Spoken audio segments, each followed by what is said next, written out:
Welcome back to Study Hall, everyone. Ready for another deep dive. Always. Today, we're tackling a hot-button issue, a recently signed executive order that's sparking a lot of debate. Definitely a lot to unpack there. You know, the one claiming that the federal government has been, quote, weaponized? Oh, yeah, that one. Yeah, that one.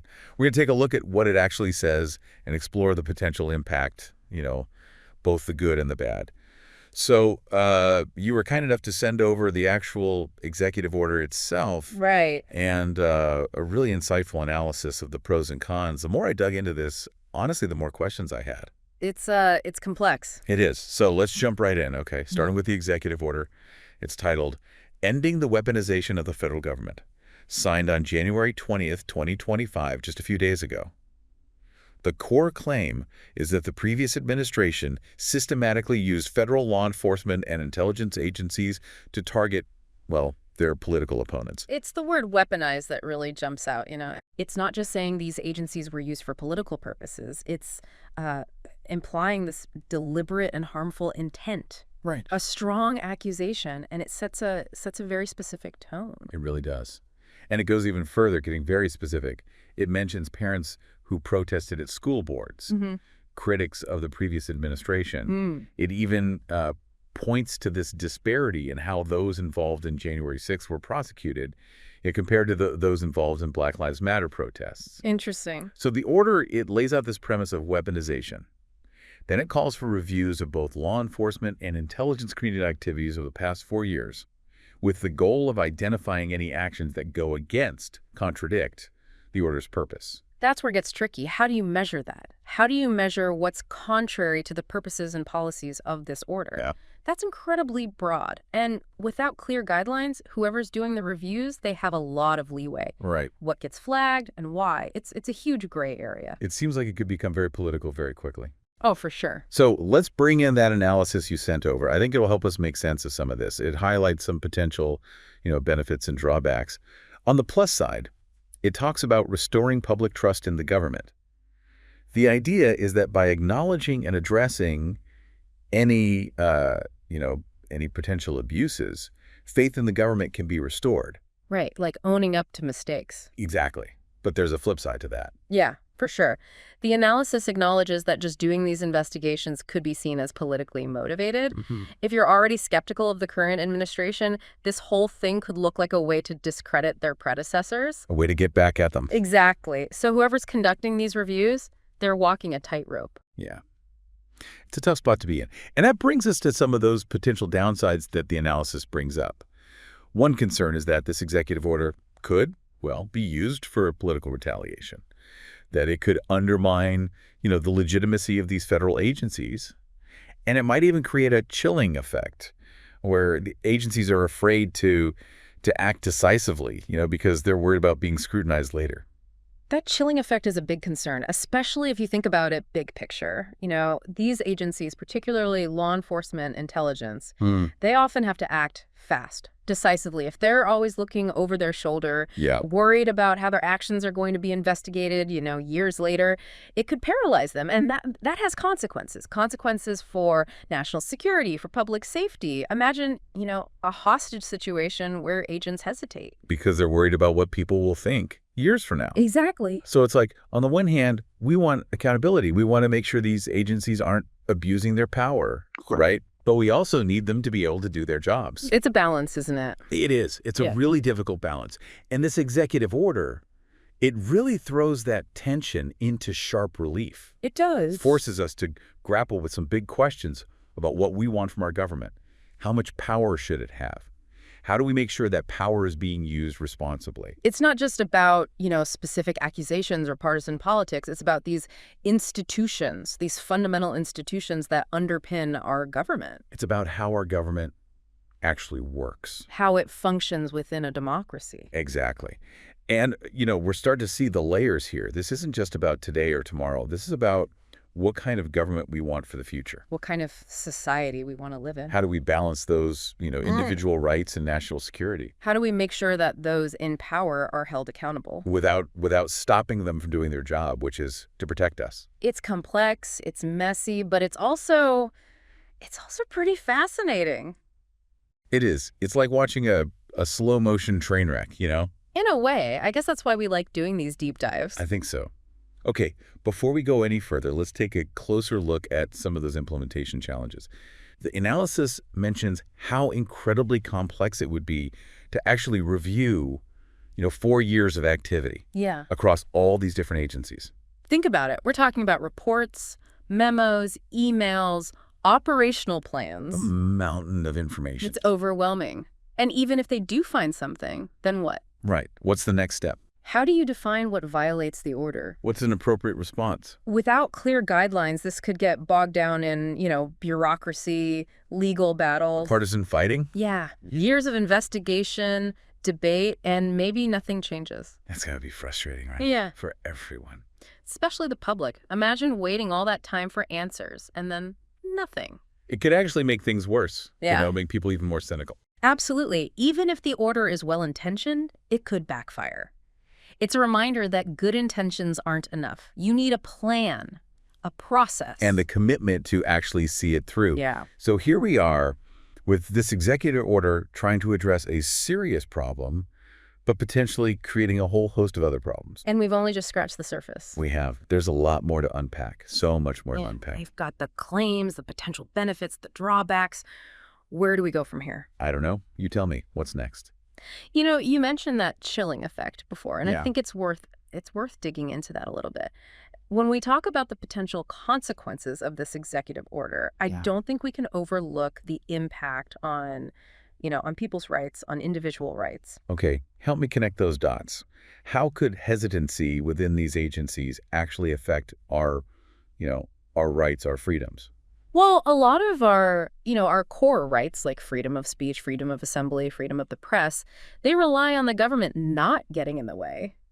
But what happens when the people tasked with protecting those freedoms, what if they become too cautious? Right. It could create these barriers to those very freedoms. So for example, if law enforcement, they're hesitant to investigate a potential threat because they're worried about being seen as, targeting a certain group. Right. Couldn't that actually put people at risk? And wouldn't that, undermine their right to feel safe? Exactly. You're spot on. It could even discourage people from exercising those rights in the first place. Think about it. You want to speak out against a policy, you want to participate in a protest, but you're worried that doing so might make you a target for investigation. Right, you might think twice. Exactly. That's that chilling effect, right? It chills, it suppresses people's willingness to exercise their rights, even if those rights haven't been directly violated. It's not just about outright violations. It's about the atmosphere. Yeah.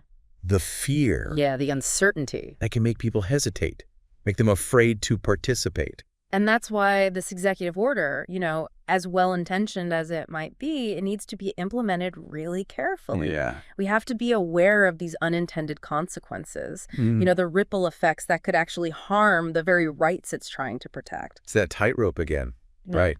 Accountability on one side, individual freedoms on the other. How do we balance those? It's the challenge of governing, right? You want a government that's strong enough to protect you, but you also want it limited, to prevent tyranny. Right, is finding that balance. Yeah, it's this ongoing struggle. And this executive order, it's another chapter in that story. And it's unfolding right in front of us. I mean, it's messy, it's complex, but it's pretty fascinating, to watch how this all plays out. I guess that's why we do this. I think so.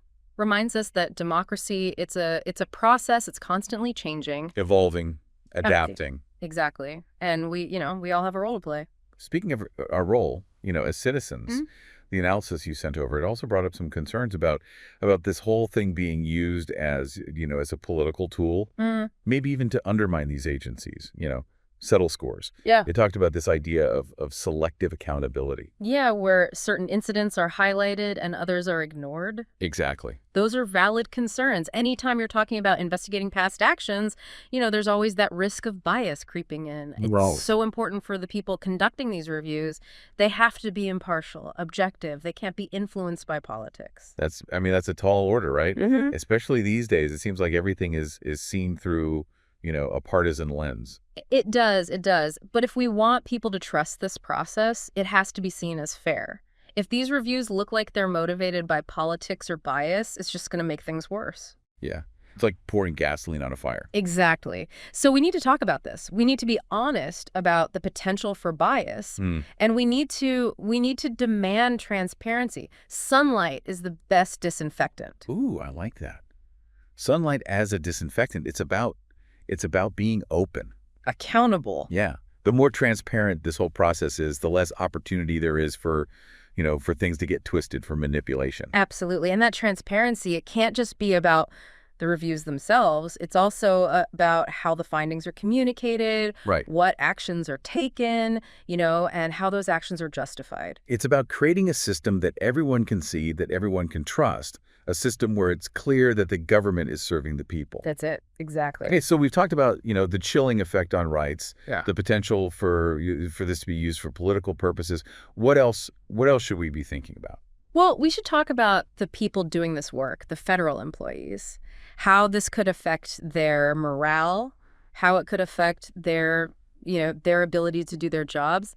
The analysis, it talked about how investigations into past conduct could really demoralize people. Yeah, I can see that. If you're constantly worried about being investigated for decisions you made years ago, it's hard to focus. It's hard to make decisions in the present. And it could lead to, talented people leaving, people who are dedicated to public service. Yeah. They might get tired of the scrutiny, tired of the accusations. I think it's that tightrope again, right? Accountability, but also making sure people aren't afraid to do their jobs. Finding that balance is going to be crucial. We need to hold agencies to high standard, but we don't want to micromanage them to the point where they can't function. Right. Otherwise, we're undermining their ability to do what they're supposed to do, protect us. Which kind of defeats the purpose, right? It does. This is complicated. Lots of moving parts. Okay, so we've talked about the chilling effect. We've talked about the potential for this to be used as a political weapon. We've talked about the impact on morale. What else?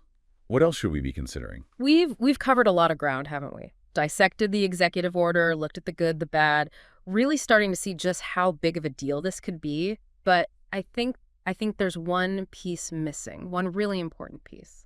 Okay, I'm all ears.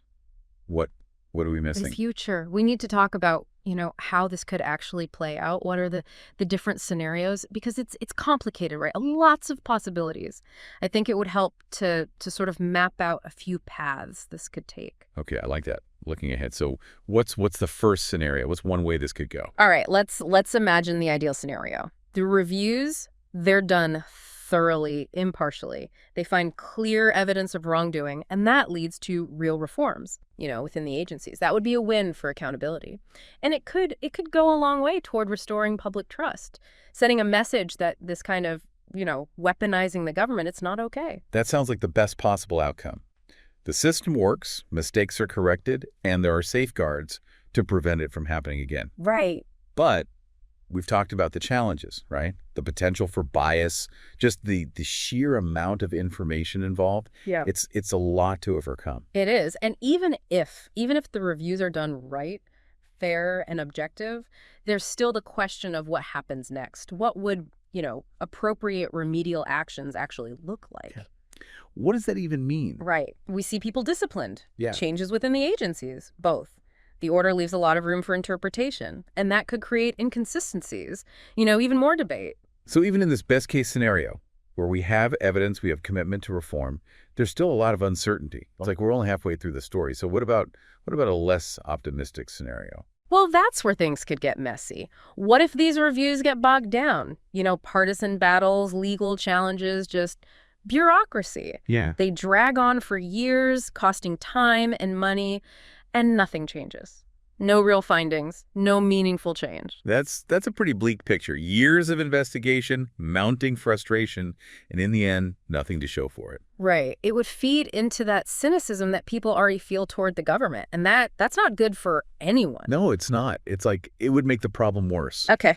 So we've got the best case scenario, the worst case scenario. What about something in between? Yeah, middle ground. What if the reviews, they come back with mixed results? Some evidence of misconduct, but also a lot of, gray areas, things that aren't so clear-cut. So not a clear win for either side, more of a messy reality. Exactly. And in that scenario, it comes down to, how those results are interpreted, how people react. Will they, use it as a chance for dialogue, for real reform? Or will it just be more bickering, more gridlock? It would take a real effort, to put politics aside and actually work together, to realize that the goal isn't about, who wins or loses, but about making the system better. That's what we should be aiming for. Okay, so we've got these three scenarios, right? The optimistic path to reform, the pessimistic slide into, more dysfunction, and then this middle ground where it's not clear how things will turn out. Yeah. So what can we do? What can we do to try and, push things in the right direction?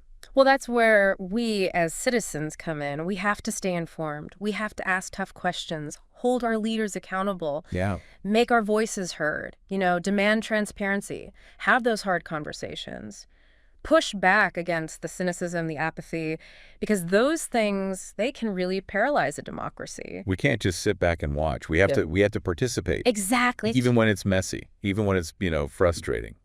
This whole thing, this executive order, the debate around it, it's really got some big questions to the surface. What's the role of government? What about the balance of power? How do we hold people accountable but also make sure they can do their jobs effectively? Those are tough questions, and there aren't any easy answers. But they're important questions. So as we wrap up this deep dive, we want to leave you with a challenge. Keep thinking about this. Keep talking about it. Talk to your friends, your family, and remember, the future of our democracy, it depends on us. It depends on all of us being informed, being engaged. Thanks for joining us here in Study Hall, and until next time, keep those minds sharp and those questions coming.